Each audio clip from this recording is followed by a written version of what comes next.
नमस्कार। सनातन विचार श्रृंखला में आपका स्वागत है। आज का प्रसंग अष्टावक्र गीता से लिया गया है।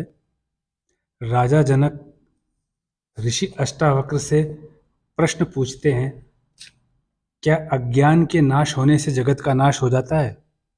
इस प्रकार के उनके प्रश्न हैं। क्या मनुष्य को नित्य मुक्त जीने को कहा गया है? नित्य मुक्त मतलब कि हर पल वो अपने आप को फ्री फॉर्म में माने कि मैं किसी भी चीज़ से बंधा हुआ नहीं हूँ। मैं जितने भी बॉन्डेजेस सोसाइटी की हैं सबसे फ्री हूँ। मुझे किसी से कुछ लेना देना नहीं है और मैं किसी को कुछ दे भी नहीं पाऊंगा।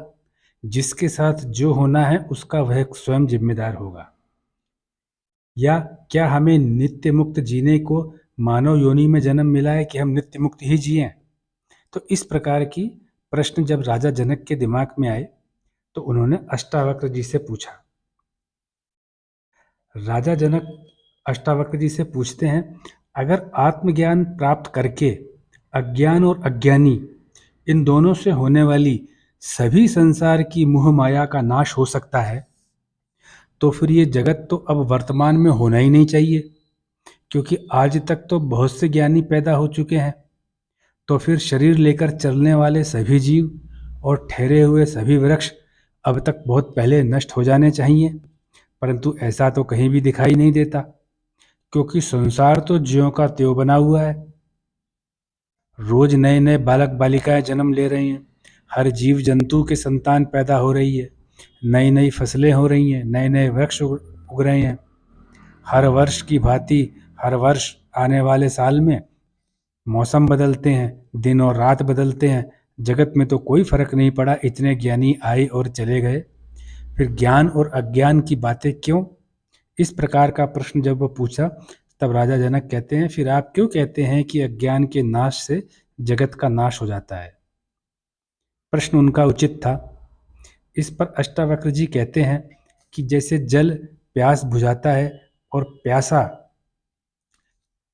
रेगिस्तान में मरुमच्छी का, जिसे ओएसिस बोलते हैं, उसको देख के उसके पास दौड़कर जल पीने की इच्छा से जाता है, परंतु जब वह आगे जाता है तो उसको पता चलता है कि यहाँ तो जल की एक बूंद भी नहीं है। तो फिर वह पहले वाले स्थान पर आकर के बैठ जाता है। आकर बैठने के बाद वापस जब वह उसी स्थान की ओर देखता है तो पुनः पहले की तरह जल दिखाई पड़ता है, लेकिन खूब प्यासा होने के बाद भी उस तरफ दौड़कर नहीं जाता, क्योंकि वह जान लेता है, वह जान चुका है कि वहाँ जल नहीं है, केवल मरुमरीचिका है। लेकिन मरुमरीचिका है, लेकिन अब वह दुखी भी नहीं होता। मगर जब वह पहली बार मरीचिका को जल समझकर दौड़कर गया था और उसको जल नहीं मिला था, केवल भ्रम हुआ था, और वो भ्रम जब टूटा था तब वह बहुत दुखी हुआ था। लेकिन अब जल जैसी मरीचिका दिखाई देने पर भी दुखी नहीं हो रहा। इसीलिए राजा जनक, तुम ये जानो, उसने ऐसा क्या किया कि उसका दुख दूर हो गया?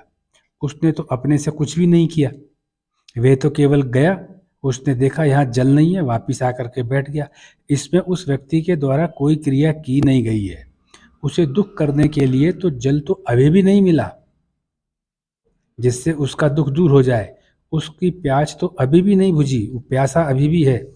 लेकिन जो हुआ वह है, उसको इस बात का ज्ञान हुआ कि वहाँ कुछ भी जो दिखाई दे उससे मेरी प्यास नहीं बुझ सकती, वह जो भी है मेरे लिए तो मिथ्या है। इसी प्रकार अष्टावक्र जी आगे कहते रहते हैं, जिसने स्वयं को जान लिया उसने पूरे जगत को जान लिया और उसको पूरा जगत मिथ्या दिखाई देने लगता है।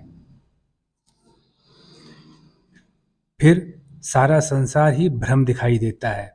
वह फिर कभी दुखी नहीं होता, क्योंकि फिर वह किसी चीज को पाने के लिए भागता नहीं है और किसी भी विषय भोग में उसकी आसक्ति नहीं रहती।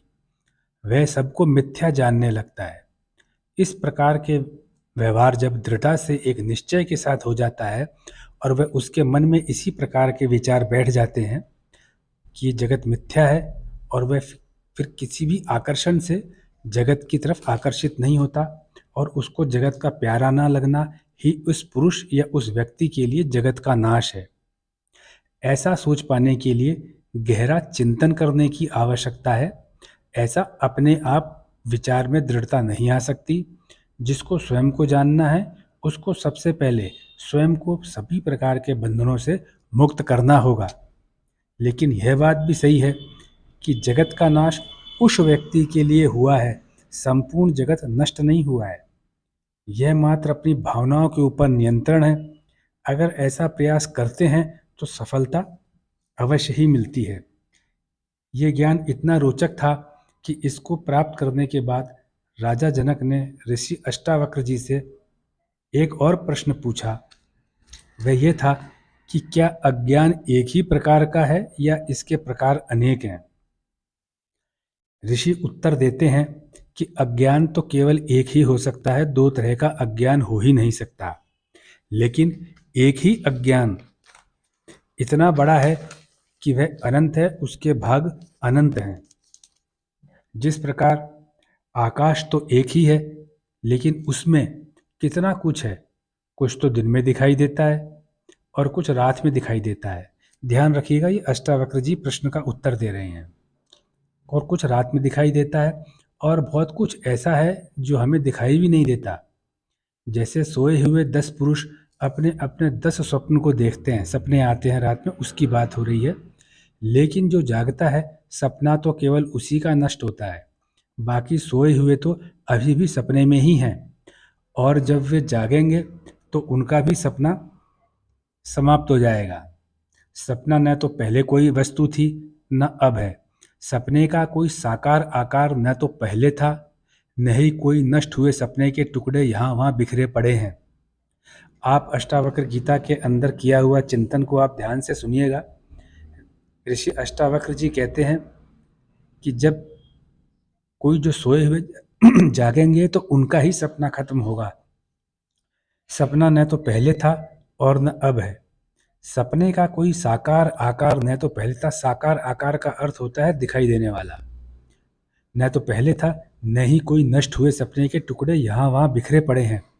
अगर ऐसा होता कि सपने का कोई साकार आकार होता, क्योंकि दिखाई देने वाली चीज का कोई तो आकार होगा ही, तो ऐसा होने पर सुबह सुबह जब पूरा शहर जागेगा तो सभी के सपनों के कितने टुकड़े बिखरे होंगे। रोजाना उनको साफ करना भी एक बड़ी समस्या होगी। रोज उनको समेटना, नगर के बाहर फेंकना, तो फिर हर नगर के बाहर एक बड़ा पर्वत सपने के टूटे हुए टुकड़ों का होना चाहिए। इस प्रकार ऋषि अष्टावक्र जी अष्टावक्र गीता में राजा जनक को अज्ञान अनंत है इसके बारे में उत्तर दे रहे हैं। ये केवल एक सनातन की महत्ता है कि इस प्रकार के विचार हजारों साल पहले कहे गए हैं। अष्टावक्र जी कहते हैं, मैं एक बार फिर से बोलता हूं, आप ध्यान देना, क्योंकि दिखाई देने वाली चीज का कोई तो आकार होगा ही। तो ऐसा होने पर सुबह सुबह जब पूरा एक शहर जागेगा तो सभी के सपनों के कितने टूटे हुए टुकड़े बिखरे होंगे, और रोजाना उनको साफ करना भी एक बड़ी बात होगी, बड़ी समस्या होगी। रोज उनको समेटना, नगर के बाहर फेंकना, और फिर हर नगर के बाहर एक बड़ा पर्वत पहाड़ जैसा होगा जो कि सपनों के टूटे हुए टुकड़ों का होना चाहिए। इसलिए ऐसा नहीं है कि वह सपना एक अज्ञानता है। देखते समय कितना भी अच्छा हो वह सपना या डरावना हो, उस सपने से कोई अच्छा या बुरा होने वाला तो बिल्कुल नहीं है। इसलिए कहा जाता है कि मनुष्य को अज्ञानी रूपी निद्रा से जागृत अवस्था में आने का प्रयास करना चाहिए। अष्टावक्र जी कहते हैं कि जो अपने शरीर का अभिमान करता है वही सबसे बड़ा अज्ञानी है। अर्थात जो कोई भी सोचता है मैं ब्राह्मण हूँ, मैं क्षत्रिय हूँ, मैं वैश्य हूँ या मैं शूद्र हूँ, जबकि मानना यह चाहिए कि न मैं ब्राह्मण हूँ, न क्षत्रिय हूँ, न वैश्य हूँ, न ही शूद्र हूँ। मैं कुछ और हो भी नहीं सकता हूँ, क्योंकि मैं शुद्ध हूँ, पूर्ण शुद्ध हूँ, माया के मल से रहित हूँ। मैं आकार से भी रहित हूँ, मैं विकल्प से भी रहित हूँ। अर्थात मेरे अंदर थोड़ा सा भी विकल्प रहा कि मैं ब्राह्मण, क्षत्रिय, वैश्य या शूद्र हूँ, तो एक छींटे मात्र से भी मेरी शुद्धता नष्ट हो जाएगी। केवल इतना समझो राजन कि मैं नित्य मुक्त हूँ, नित्य मुक्त मतलब हमेशा मुक्त हूँ, सनातन मुक्त हूँ, फॉर एवर फ्री फॉर्म में हूँ, और मुझे नित्य मुक्त रहने के लिए ही मानव योनि में जन्म मिला है। ये मानव का जन्म नित्य मुक्त रहने के लिए ही मिलता है, अन्यथा कितने जीव हैं, वह भी तो अपना जीवन जीते हैं। हमारे जीवन का उद्देश्य ही नित्य मुक्तता है, अर्थात हर पल हर क्षण हम शुद्ध हैं, शुद्ध ही बने रहें, अपनी शुद्धता को बनाए रखें। हमारे अंदर कोई मायामल नाम की चीज ईश्वर ने, प्रकृति ने, विधान ने नहीं दी है। इस प्रकार राजा जनक को अष्टावक्र गीत में अष्टावक्र ऋषि द्वारा संवाद से समझाया गया है कि अज्ञानता जो है किसी एक व्यक्ति की नष्ट होती है, जगत की कभी नष्ट नहीं होती। ज्ञानी अगर एक होगा तो अन्य अज्ञानी लोग उससे कई कई गुना ज़्यादा होंगे। इससे कोई फर्क पड़ने वाला नहीं है कि अगर पहले कोई बहुत ज्ञानी हो चुके हैं तो अब तक पूरा का पूरा संसार नष्ट हो जाना चाहिए। संसार पहले से चला आ रहा है, हम रहेंगे या नहीं रहेंगे, संसार फिर भी चलता रहेगा। हमारी विचार इतने दृढ़ होने चाहिए कि हम अपने जीवन में ज्ञान प्राप्त करें, और जितने लोगों को ज्ञान दे सकते हैं भारतीय संत ऋषि महर्षियों की तरह, उतने हम ज्ञान को बांट दें। ऐसे विचार, ऐसे जो भी हम लोगों को संवाद मिलते हैं हमारे परिवार में, छोटे बच्चों के साथ, रिश्तेदारों के साथ, मित्रों के साथ, बातों में इनको लेकर के आना चाहिए, क्योंकि हम ज्ञानी ऋषियों, ज्ञानी महात्माओं, ज्ञानी महर्षियों जो कि पुंज रूप में हमें देखते हैं, उनकी संतानें हैं, और हम शुद्ध हैं, हमारी आत्मा शुद्ध है। हमें अपने को मायामल से बाहर निकालना चाहिए, जिससे कि हम लोग शुद्ध रूप में ही जब पैदा हुए हैं और शुद्ध रूप में ही शरीर छोड़ करके जाएं, फिर जाकर के बाद में पूर्ण शुद्ध रहने से हम परमात्मा में उसी तरह से लीन हो जाएंगे जिस तरह से हम परमात्मा से निकल करके आए हैं। तो यह संवाद अष्टावक्र गीता के अंदर अष्टावक्र जी द्वारा राजा जनक को दिए गए उत्तर का था। मैं आपसे प्रार्थना करता हूं कि इस तरह के जो भी विचार होते हैं आप अपने मित्रों में, घर के छोटे बच्चों में, छोटे भाइयों में, उनके साथ में विचारों को शेयर कीजिए, अपने रिश्तेदारों के साथ शेयर कीजिए। अंत में मैं आपको धन्यवाद देता हूं जो आपने अपना बहुमूल्य समय इस वीडियो को सुनने और देखने के लिए दिया। धन्यवाद।